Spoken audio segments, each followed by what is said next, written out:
Greetings, Facebook family and my Detroit crew. Yet another installment on the Black in the 617, Black in the Day in the 617 tour of Black Boston and key figures, sites, historical monuments, and whatnot. The journey continues. I'm now at the home of Lewis and Harriet, at the Lewis and Harriet Hayden house at 61 Phillip Street, and we're still in the Beacon Hill neighborhood, a historical black neighborhood, which of course is no longer that. I'm sure this place has been gentrified and re-gentrified over and over again.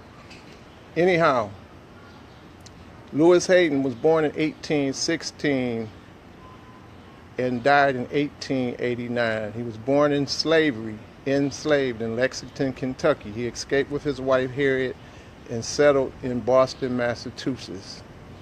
Lewis became a leader in the abolitionist movement, and the Hayden House became an integral stop on the Underground Railroad. The Haydens reportedly kept kegs of gunpowder in their home that they threatened to ignite if slave catchers tried to enter. Hayden also recruited for the 54th Regiment, was a Grand Master of the Prince Hall Masons, and was later elected to the Massachusetts House of Representatives.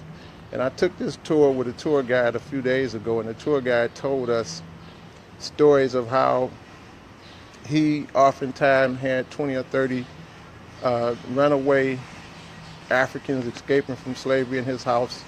This is about a 1, 2, 3, 4-story house. I'll back up and show you the house in a minute. I'll read the historical plaque, but she told a story of how, and after 1850, I think the Fugitive Slave Act was enacted in 1850 or 1853. My memory doesn't serve me correct at this time. It's one or the other. But after the enactment of the Fugitive Slave Act, and this impacted Detroit in a great way as well, because prior to that act, once blacks got to free territory like Detroit or Boston, they would be considered free. After the Congress passed the Fugitive Slave Law, this meant that those that enslaved our ancestors could send captures, they could send mercenaries, whatever you want to call them, into the free territory where our ancestors had escaped to, and literally bring them back into enslavement.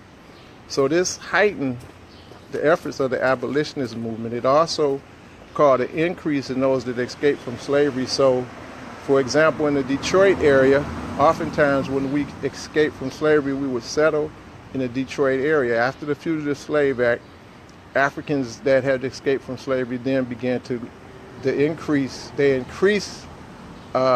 efforts to get free by escaping into free territory by crossing the Detroit River. I'm going to turn the camera around, and again, this is the Lewis and Harriet Hayden house in the Beacon Hill neighborhood of Boston at 66 Phillip Street. I'm going to read the historical plaque. If I can turn the camera around here. Do what you do, and then I'll kind of back away so you can see the house. These houses really look real nice now. Can only imagine how they looked back in the day.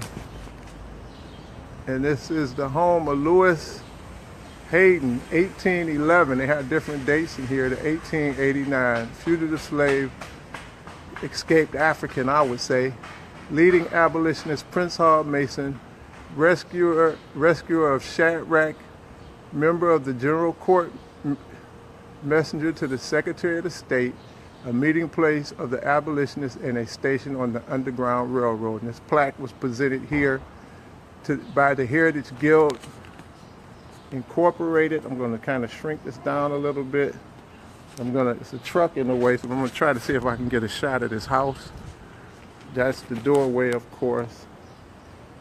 And like I was saying before, this is a very re-gentrified area, and I'm sure that these houses are very, very, very expensive. It's a historical district. I'll turn the camera around now so you can get a shot of the house. Unfortunately, it's a truck in the shot.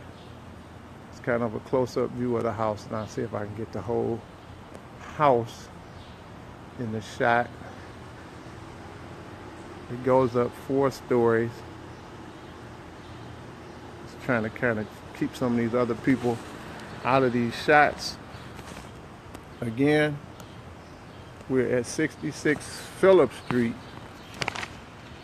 home of Lewis and Harriet Hayden, a key stop on the Underground Railroad. This is Baba Kafense, aka Dr. Chike, checking in and checking out.